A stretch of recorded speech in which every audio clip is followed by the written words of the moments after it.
Out in front of me were the 85%. I had none of the 10% sitting behind me on the rostrum. I'm too hot for them to come out and sit with me. Greetings, kings and queens, ladies and gentlemen. Welcome to Interview with the Author, Q Taylor. I am your host, Tamala Kendall.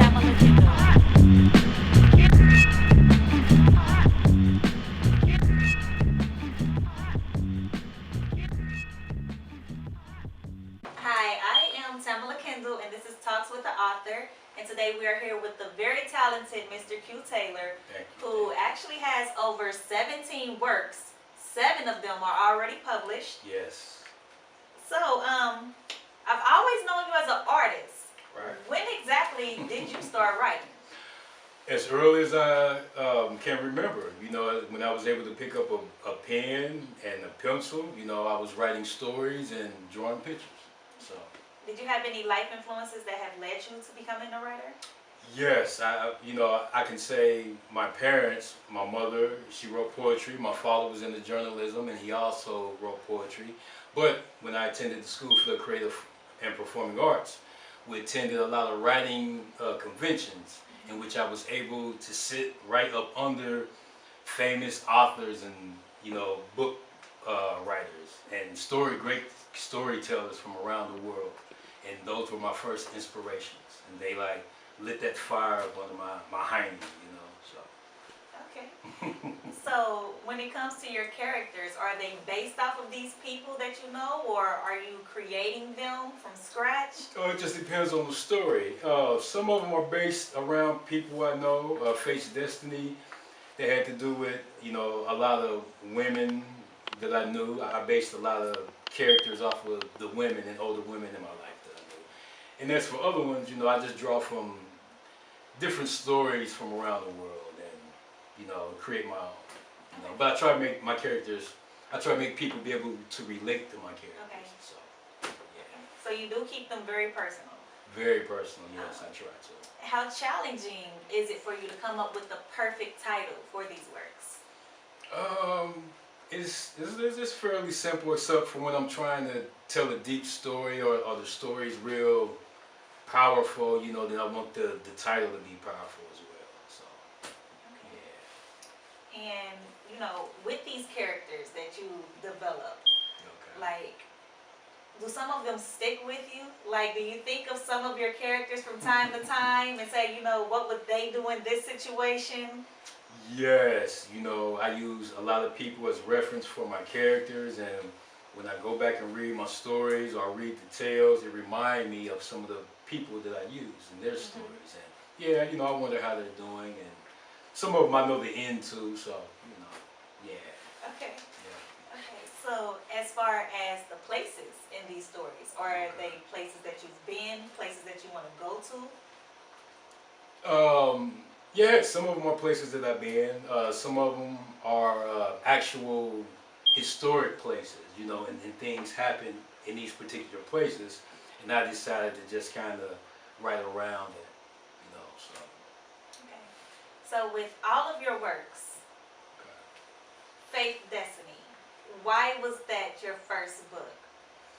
Face Destiny was my first tale because I wanted a story that women could relate to, and I think that was a very important story to get out there to the public. Actually, it has several stories in it wrapped into one. It's just not about the main character, but a lot of those struggles I think women can relate to, and I think they need to be shared and told. And I think that was a great opportunity to expose those situations.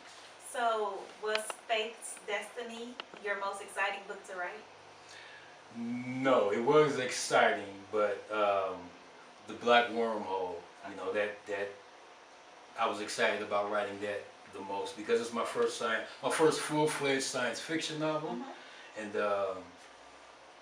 it was kind of challenging, and I love space, so space exploration.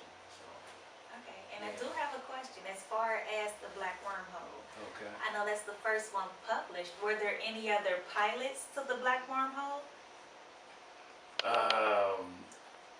Yes, it's actually a sequel to that.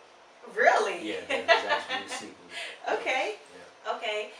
So, you know, being that it's so hard to name something, whether it be a baby or a pet or, Right. you know, a business or a Right. product, how hard is it for you to come up with the names of your characters? Okay, it's a good question. I get that a lot. Yeah, it's not very hard for me at all, except, you know, I just like to make the names powerful and meaningful to the readers, and I want names that people can relate to, you know, and that they're, you know, they feel a connection with. So, Okay. yeah. So this question is directed towards the 19 Landings trilogy. Okay. How did you find the courage to write about some of the things that you chose? Because a lot of the topics, a lot of people choose to keep hidden. Right. Yeah, yeah, it was kind of difficult at first, but I wanted to be a pioneer. I wanted to tell stories that the mainstream shy away from. And also there's some historical stories in there. I know it sounds made up when you read it, you're like, where did he get this from? But it actually took place, and I want you to do your research. I cleverly hid information within the books, within the names, within the stories, to get the readers to research certain key words from the novels and learn what actually took place. Right. So Yeah. like they say, sometimes the truth is stranger than fiction.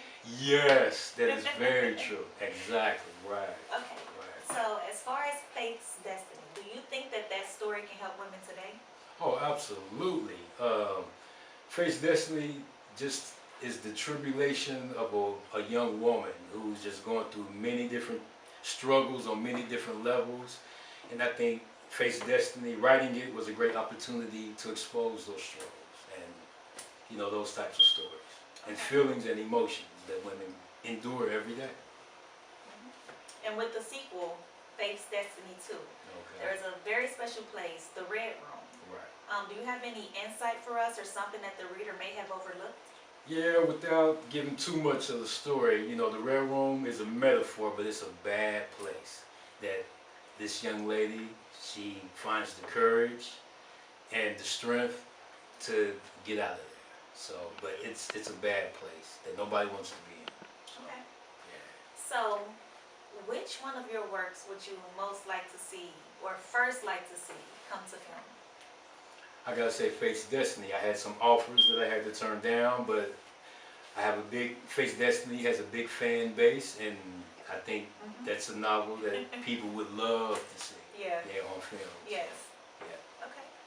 So, Mr. Q Taylor, Yes. the father, the author, the That's oil right. painter, the philosopher, the Righteous. inventor, the Renaissance man. Where do you see yourself in 10 years?